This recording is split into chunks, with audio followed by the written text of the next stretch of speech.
Vamos para o nosso segundo jogo, né? O que vocês estão achando? Ó, tem muito mestre que está fazendo parte da live aí. E seria legal aí vocês fazerem pergunta também entre a década de 80 e 90 para gente para ajudar aqui nessa captura de memória do mestre, né? Os contramestres, professores aí, os estudiosos. Isso é legal, né? A gente compreender como é que se deu esse processo aí até a década de 90.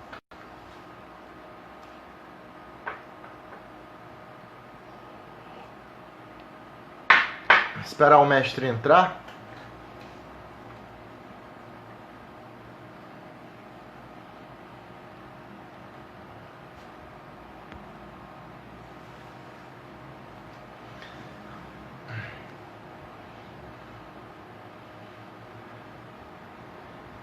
Na live, no primeiro jogo, teve vários estados participando, né? Teve gente também da Europa, professores de lá. Isso é legal para o compartilhamento desses conhecimentos que estão sendo gerados, né? Normalmente, dentro de um formato de evento de capoeira, é muito difícil a gente conseguir se relacionar com o mestre dessa forma, né? Onde a gente tem um tempo livre ali de diálogo, conversando. Então isso está sendo muito interessante. Essa experiência para mim também está sendo muito interessante. Acredito que para todos nós, né? De estar aí tendo 2 horas para conversar com essa turma de peso aí selecionada. E assim, também a gente tem que agradecer por eles estarem permitindo, né? Nessa relação de redes sociais, muitos têm aversão a isso. E isso tem contribuído também o aceite deles. Olha só, antes, enquanto o mestre não entra, acabou de entrar, no domingo vou fazer uma live com o mestre Samar, hein? Ajuda a divulgar. Vamos falar nesse mesmo sentido, como é que foi a construção da capoeira na Europa, porque ele foi um dos primeiros a chegar na Europa na década de 80.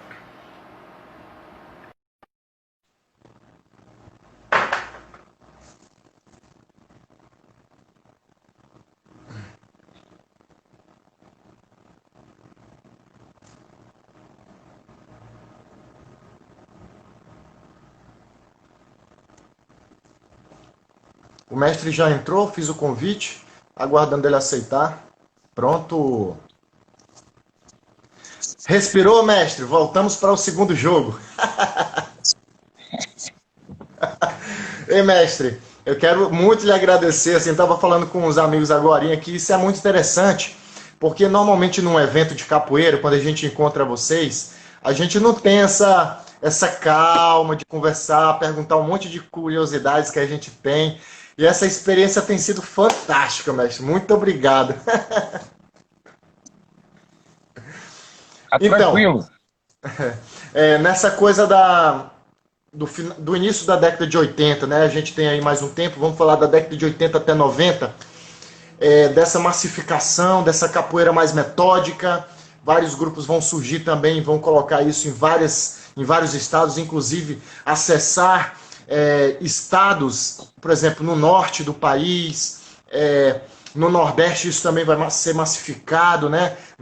No início da década de 80. E eu gostaria que o senhor nos contextualizasse de forma mais global, inclusive com essa perspectiva também quando a capoeira vai para a Europa, né? Porque está nesse mesmo período, se não me falha a memória, até onde eu já absorvi um pouco de conhecimento. Pode falar, mestre, é a sua vez. Olha, eu vou pedir o seguinte, porque deu um lapso aqui, só repete o finalzinho aí, um pouquinho antes do finalzinho. Tá. A capoeira, no início da década de 80, a maioria dos estados, né, até onde eu já tive vivências de fonte oral com mestres dessas regiões, de vários estados, inclusive no norte, no nordeste, boa parte desses grupos vão surgir ali no final da década de 70, iniciando em 80, justamente nesse boom da capoeira, como o senhor falou, né, em todo o Brasil. E também nesse momento eu acredito que vai para a Europa de uma forma mais organizada, né? Então eu gostaria que o senhor falasse da capoeira nesse recorte, né, em todo o Brasil. O que o senhor observou nessa época? Porque também o senhor teve experiências em outros estados, né? Veio para a região norte nesse momento. Enfim, fala um pouco sobre essa construção mais pragmática da capoeira em vários cenários, com esse método tão rígido que o senhor falou aí. Então, no período entre 75, mais ou menos, estou botando um troço, para 90, a capoeira se espalhou no Brasil todo. Principalmente, como eu te falei, na região sul e sudeste, em pequenas cidades de classe de porte médio, mas que tinham um poder aquisitivo, esse troço que entra na capoeira é classe média. Então, as capitais do Brasil todo vai haver o surgimento da capoeira já nessa proposta que surge nesse período, entendeu? Da capoeira massificada, ela bem homogeneizada, ela super robotizada, entendeu? Essa capoeira, tá me entendendo? Sim. E aí, nesse período, esse processo de sistematização ajuda, na verdade, a própria massificação, porque você tem métodos que você começa a dar aula para 10, 15, 20, 30, 40, 60 pessoas, entendeu? Numa mesma sala, né, mestre? Aulas de mestre Bimba tinham, no máximo, 20 pessoas se tivesse, entendeu? Tá me entendendo? E nós começamos, por exemplo, em 68 diante, 66, 67, a ter 100, 150 alunos numa aula. Aí você tem que se virar para dar uma aula. Como é que você começa a se movimentar, esquentar, bababá? Isso teve que ser feito, entendeu? Sim. E aí você tem isso sendo... Isso passou para o Brasil todo, a capoeira ganhou coisa. Da mesma forma que ela ganha força nessa sistematização para ir para fora. Quem leva a capoeira para fora, normalmente, são pessoas novas. A maior parte das pessoas que tinham tempo para espaço e tempo para se deslocar daqui para a França, começar uma coisa nova lá, com as dificuldades. Você imagine a dificuldade que o pessoal teve no início desse troço. Tinha que fazer shows, até você ter o que é capoeira, até ser conhecida. Isso levou um tempão na Europa. Depois Sim, que aquilo... com certeza. E ele começa, apesar da capoeira ter ido para a Europa em shows e tal, desde a década de 60, quando tinha as brasilianas, teve também teve grupos que iam e voltavam, mas de show. Entendi. Mas para dar, Mestre, inclusive... pode falar, continua o raciocínio, desculpa. Então, quer dizer, eles se viraram lá, mas quando pegou isso, começou provavelmente, até tem o pessoal do Grupo Senzala com outros, a partir da França, começa um movimento forte, que vai ganhando Alemanha, Holanda, Itália, etc, etc. E aí vai. Mas com esse processo inicial, desse método, entendeu? Certo. Já era... Entendendo? Agora, a partir desse momento, que é a partir de 90, há uma transformação, porque você vê o seguinte, começam a ter trabalhos sobre capoeira em mestrados, em doutorados, que contam pesquisadores já começam a estudar capoeira. Esses pesquisadores, em grande parte, tinham um certo limite. Eles viam, por exemplo, numa perspectiva da capoeira baiana, por exemplo, para se fundamentar na capoeira do século XIX do Rio de Janeiro, entendeu? Havia uma confusão muito grande. E aí foi aí que, na década de 80, 86, 87, eu começo a acordar, eu estava já na PUC dando aula, havendo isso, e aí comecei a refletir da história que eu tinha da capoeira dentro de mim, na minha vivência. Antes do senhor entrar nesse seu ser mais profundo enquanto capoeirista, que já tinha aí uma certa um entendimento das diferenças da capoeira desde a década de 60 até 80, nós temos alguma curiosidade aqui. Quando eu falo nós, os amigos que estão participando aqui e eu também, né? Essa metodologia de organização da capoeira, de forma metódica, a gente consegue separá-las, né? Por exemplo, Tem a questão da indumentária, que é a graduação, o abadá, que é a calça branca, né? Tem a questão do ritual, dos instrumentos, né?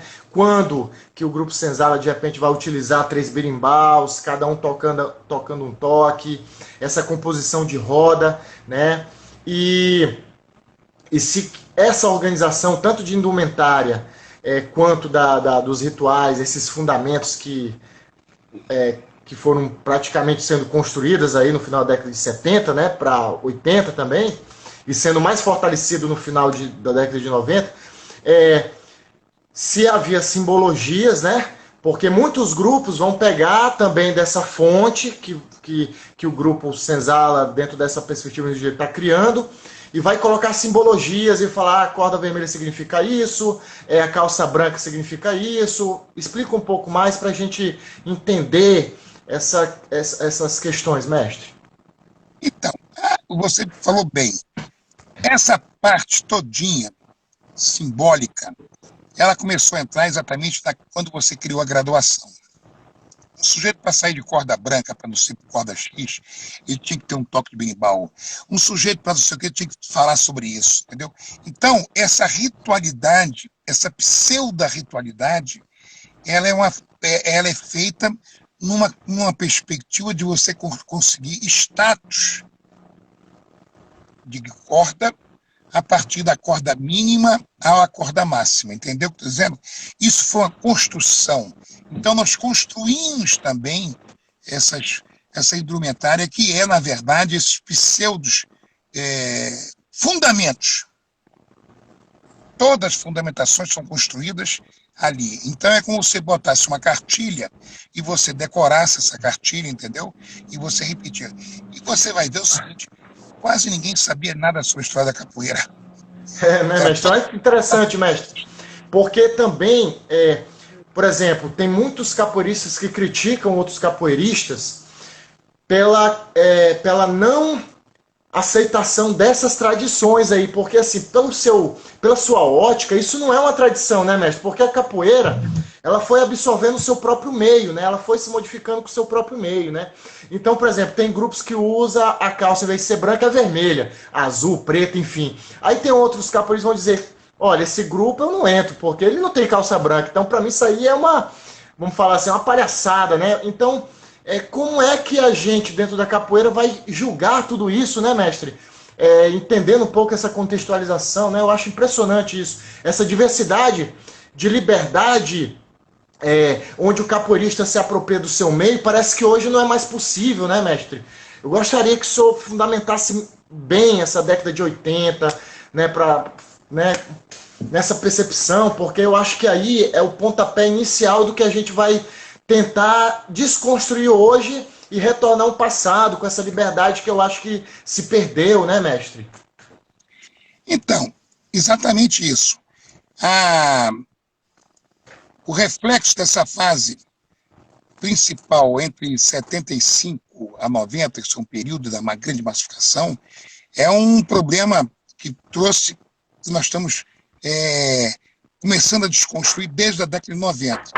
Muita coisa foi modificada, porque essa construção, essa desconstrução é feita pelas pessoas também. Se eu penso dessa forma, se eu percebo dessa forma, tem muita gente percebendo, eu não sou nenhum gênio, entendeu? Então as pessoas estão percebendo. Então, quando eu falo, outra pessoa fala, eu me encontro naquela que a pessoa está falando, ou a pessoa se encontra no que eu estou falando, entendeu o que eu estou dizendo? Isso é uma construção, eu vi isso ser construído. Nós nem tocávamos berimbau no grupo Senzala, com essa história. No Bimba, só ele tocava berimbau, nenhum aluno dele. Preguiça chegou aqui sem tocar berimbau, porque era aluno do Bimba, não deixar tocar berimbau, entendeu o que eu estou dizendo? Então, isso é tudo uma construção que foi feita principalmente, e eu participei disso. Eu vi quando nós começamos a colocar, para passar de uma corda para outra, o cara tem que fazer igual o judô. E copiamos corda do judô. O abadá era uma coisa que nós usávamos na exibição. A corda era uma corda de sisal. Aí botamos a vermelha. E por que a calça branca? Porque a calça branca porque era mais ou menos a calça que nós usávamos às vezes uma calça que era listrada, era azul, branca e vermelha, um negócio assim. Tipo Sim. uma calça de escravo, entendeu? Para fazer os shows. Tá me entendendo? E aí o abadá vai entrar, mas o abadá, na verdade, é uma coisa mais completa, que não é só a calça, entendeu? Chamando do abadá a calça. E aí foi o abadá branco. E ficou esse abadá e a corda vermelha, que nós usávamos para show. E aí, quando surgiu as cordas, aí nós começamos a botar as cordas nas pessoas. Tá me entendendo? Para você graduar, para bem, esse aluno aqui tem que passar de coisa, não pode chegar tão rápido assim, e eu tenho que organizar isso. E também o próprio sistema gosta que você faça isso, entendeu? O cara tem, como é que todo mundo é igual? É meio complicado você chegar e dizer, olha, vocês têm a capoeira dentro de vocês mesmos, começa de si mesmo. Tem muita gente que não percebe isso, acha que tem que ter uma concorrência, entendeu? E o que nós temos que Sim. fazer no mundo é não ter concorrência com nada. Pô. Ninguém precisa ficar competindo com ninguém. Pô. O Nós temos que se domínio, né, juntar, mestre? nós temos que se juntar e nos unirmos e, em unicidade, construir a nossa existência, entendeu? Juntos. Essa que é a jogada. E é o que nós Nessa, precisamos fazer na capoeira. O nessa, grande, pode falar, desculpa. a grande jogada da capoeira hoje é exatamente nós construímos cada vez mais a força, a personalidade sociocultural da capoeira, e essa personalidade vai ser permeada em todo espaço sociocultural aonde a capoeira estiver, através Nessa, dos indivíduos capoeira. nessa sua andança, né, em vários outros estados da década de 80 para 90, para finalizar esses 10 anos, o que o senhor viu de diferente e como que o senhor interpretou a capoeira nesses lugares que o senhor teve relações, seja de forma profissional, né, na sua profissão, quanto dentro da capoeira? O que lhe chamava a atenção nessa década? Entre o período de 70 a 80, a Não, de 90 que você 80 a fala. 90. De 80 a 90. Então, aí eu vi o seguinte, por exemplo, eu trabalhei muito no Acre, dei aula na Universidade do Acre, por exemplo, e em 76 não existia capoeira lá, entendeu? Já em 80 já tinha capoeira, inclusive teve até um pessoal do Acreano que em 84, quando nós fizemos depois do 69, fizemos um encontro internacional de capoeira no Circo Voador, o Grupo Senzala, o Camisinha ainda era do grupo nosso, que é o Abadá hoje, né? Que é o camisa, né? O mestre camisa, né? O senhor chama de camisinha. Sim, eu conheço ele como camisinha desde pequeno. Então, aconteceu o seguinte, o cara estava lá, engraçado, eu tive lá, apareceu entre de 76 para 84, já tinha aparecido, quer dizer, era uma coisa próxima até, Muito entendeu? rápido, né, mestre? Exatamente, então difundiu o troço, ficou uma coisa impressionante, tá me entendendo? E esse encontro foi interessante, foi um encontro que veio todo mundo da Bahia, que estava vivo, os antigos, foi um encontro, inclusive, que o próprio, tanto os dois alunos do Pastinha mais velhos, um já morreu agora, o João Grande, João Pequeno. João Grande e João Pequeno estiveram lá, e eles foram vistos, tá me entendendo? Pouco tempo depois, João Grande é convidado e vai para Nova York, entendeu? João Pequeno não, porque João Pequeno era mais quieto no troço, não sabia fazer, era meio calado. Mais tímido. Isso. O João foi exatamente esse encontro. Um encontro internacional de capoeira, que era brasileiro, na verdade. Entendeu? Legal. Porque você nem tinha esse movimento grande lá fora ainda. Aliás, não tinha nenhum ainda. Ainda não tinha nenhum evento grande. Tá me entendendo? Sim. Então foi um evento que veio todo mundo e foi no Circo Voador, e eu me lembro bem disso. Inclusive, o próprio Moraes estava lá, já com o seu grupo, como eu acabei de falar, você era... Pelourinho. O grupo dele, Pelourinho, formado no Rio de Janeiro, entendeu? Uhum. Depois ele se desfez esse grupo. Agora, isso é importante, porque isso, eu não estou dizendo que isso foi ruim para a capoeira, pelo contrário, isso deu uma dinâmica para a capoeira se cristalizar, mas para nós, a partir de 90, lapidá-la, tirar essa questão, esse ranço que nós criamos nessa época, que o ranço foi bom para massificar, mas foi muito ruim para a capoeira. Mas, ao mesmo tempo, foi bom, porque as pessoas se conscientizaram e eu estou vendo a capoeira crescer muito mais, se personalizando nessa perspectiva sociocultural, que isso é importante, que nós precisamos da diversidade nela, que a capoeira é muito diferente. Vai acabar o tempo. Sim, vamos finalizar. A capoeira é muito... A capoeira não é uma organização como o judô, como o jiu-jitsu, é outra coisa, transcende isso. Não estou falando mal, porque essas organizações são organizações esportivas. Nós não somos uma organização esportiva. Podemos ter a capoeira como uma perspectiva esportiva, mas a personalidade dela é sociocultural. Beleza. Até para a esportiva sobreviver, ela tem que depender da sociocultural. Entendeu? Perfeito, mestre. Então, assim, a gente finaliza nessa nossa reflexão até a década de 90 e vamos fazer um último encontro antes do senhor viajar, né, que o senhor já me falou hoje pelo WhatsApp. A gente vai marcar ainda essa semana. Aí a gente combina direitinho para falar da década de 90 até os dias atuais e pensar em tudo que o senhor acha dessa perspectiva da capoeira, como é que ela pode evoluir para 50 anos, o que o senhor entende disso, né, o que mudou também a partir de 90. Tá bom, mestre? Vou deixar o senhor agora ficar tranquilo aí. Tá bom. Manda um abraço para a turma da capoeira aí, mestre, para a gente finalizar esse vídeo. Obrigado, e um abração para todos que estiveram nessa sinergia sintrópica conosco. Valeu, mestre. Forte abraço, paz e luz ao senhor. Tá bom.